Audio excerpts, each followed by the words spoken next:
Keith, happy birthday first of all. Thank you. It wasn't a relaxing one, pretty hectic game. What's your thoughts? It was a relaxing morning until I found out Mikel was ill overnight, and then that changed a little bit. But the game was us. It was absolutely us. It was a resilience that doesn't surprise me. The way we approach games, I thought we better side in the first half, caused no end of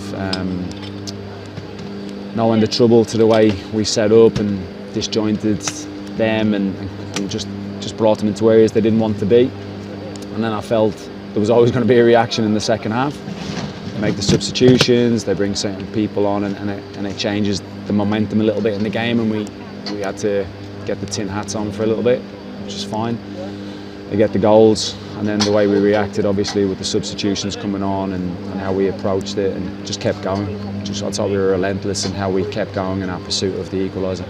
You mentioned Mikel. How much has that illness disrupted things over the last day or so? To a point. Obviously, Mikel found out this morning, so I said to the players after the game, for me this is the strongest bench we've had since I've been at the club, certainly. So it's actually really difficult to pick the team because you're leaving out quality players. There's understanding of the international break and players coming back from near and far and how many minutes they'd played, and we're going into a 3-game week, so there was a little bit of that, but also some players that deserved it. Anthony Milambo didn't make the squad tonight, so it's a really tough decision to have to make because he's a player that we all like and we all have high hopes for, and we know he'll be a big player for us. So we're in a good place, and I felt like that draw tonight was absolutely deserved.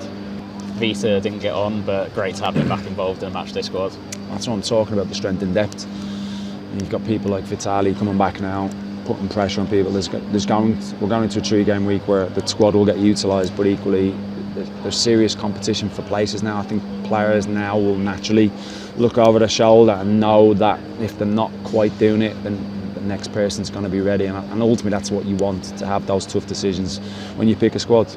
Just finally, you spoke about togetherness after the Aston Villa game here. I think you could see that in abundance at the end, couldn't you?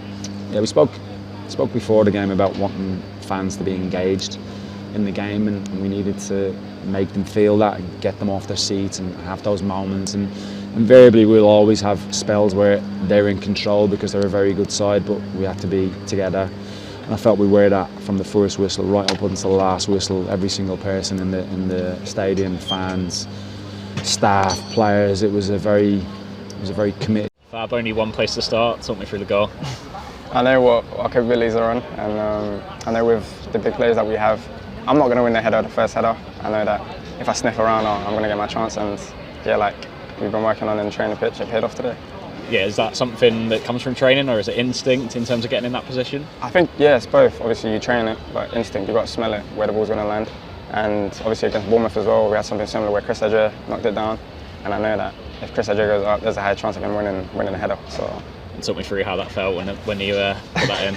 No, it was good. It was a goal in it. It doesn't really sink in until after. I don't really get to celebrate because Sepp just jumped on me. But yeah, it's what football's about, and I think we more than deserved that. I think we actually deserved to win due to how well we played, and yeah, we got the point. I guess that was the message from Keith coming on, go and get the equaliser. Yeah, he just said go and do something, like just change the game, and I feel like that's the message for anyone that comes on. And yeah, Keith's been amazing. And as long as we keep backing him and backing his ideas and staying together as a team, we'll be fine. How great is that? Obviously Chris with the header, who came off the bench, and yourself as well. No, that's good. Obviously the subs are there to make an impact. We had a very strong bench today. Obviously people were getting annoyed not starting, including myself. But when we get that chance to come on and impact the game, we've got to do it and take it. Like you say, you came on late on. What was your view of the game before that?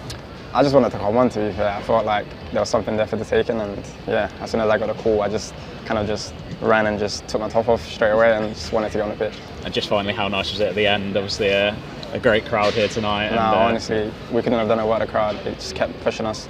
Obviously it's a West London derby, but they've been immense. And not just this season, but the last season as well. And yeah. Keith, that'll feel like a win. It'll feel like a birthday present as well. It is your 45th birthday today. Great to get a point from that. Just delighted with the approach of the group, the character that we constantly show. Obviously, it came very, very late, the equaliser, but it's one I felt we thoroughly deserved overall from the game in terms of the application, the quality the players showed at times for large parts. Inevitably, they're going to have periods of a game where they're on top and they trouble you with the personnel they have. But I thought we dealt with a lot of that really, really well tonight. And I've just got to talk about that assist from Jordan Henderson for the opening goal of the game. It's a magnificent ball. You've got a player in Sharda who's swift, of course, and that makes that possible, but he's executed it brilliantly. Yeah, listen, I think the detail around the way we wanted to approach it tonight was always Kevin being slightly higher than Thiago because of that pace, and naturally they would push you back at times, and we wanted that out ball. We didn't want to be camped in constantly, but the pass that we found out of pressure, and then Jordan obviously to look for that for the one.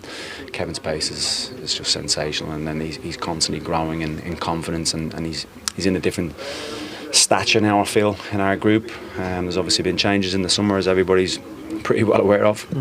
And Kev's shown last season for large parts what a good player he is, and he's going to be a big part for this season for sure. What was when did you make the decision to change your formation for today's game? When does a coach decide, right, I'm going to do this week and play with a 3 or a 5, however you want to call it? Yeah, probably about 10 days ago or so. We still had a large number of players that were here for the international break. Kevin and Thiago were 2 of them.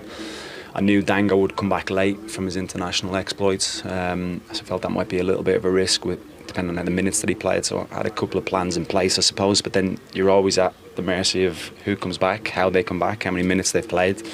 But it's something that we've done already this season. Traditionally, this club has done it, and players are well used to it. So the lack of preparation time coming into this game, I just felt it was the right way to go. And obviously the type of opposition that we faced tonight. There's been a little bit of talk this week about long throws. Thomas Tuchel was talking about them during the week. Is this going to be the season of the long throw? If it is, you've got 2 guys who know how to do it. Listen, it's been here for numerous years. It's not new to us, and that was probably the last 8 to 10 games of last season. Certain big Champions League games, it was quite prominent, and I felt that would naturally just trickle down the footballing pyramid, and it's certainly been the case. I think there's a little bit of snobbery in the game around scenarios like that, but if the big boys do it, then it seems to be accepted. Bring back Dave Challoner.